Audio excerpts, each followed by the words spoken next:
On Friday the 14th of June 1940, Adolf Hitler's armies marched into Paris. Barely a month since France had been stunned by a German invasion, it seemed the final defeat of the French government and its armed forces could only be days away. But in Britain, Winston Churchill, leader of France's key ally, still hoped to prevent this disaster. Churchill was prepared to do and say almost anything to keep the French in the war.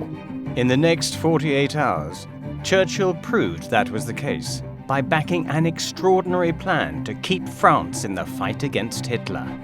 Churchill's government declared, "France and Great Britain shall no longer be two nations, but one Franco-British Union." It's difficult to overstate the magnitude of the proposal. It's a moment of mind-boggling radicalism. It meant the end of separate British and French nationhood. Churchill's War Cabinet also proclaimed, "Every citizen of France will enjoy immediately citizenship of Great Britain. Every British subject will become a citizen of France." And you think, what the hell's going on here? Set at the darkest moment in the history of Western Europe, this is a story of shocks. Churchill is completely stunned. And devastating defeats. It's an almost immediate catastrophe for the French. It features moments of near despair.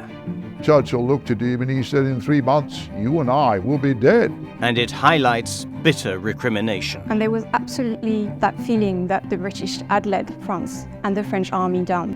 The film uncovers the role of a giant of French history in the astonishing attempt to unite Britain and France as one country.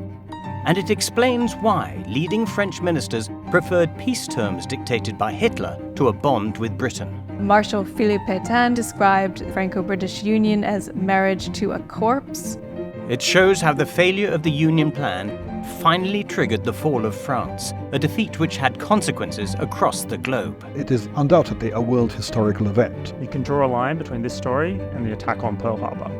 And this film shows why and how Winston Churchill tried to end Britain's history as an independent nation. This is a desperate act by a desperate ally.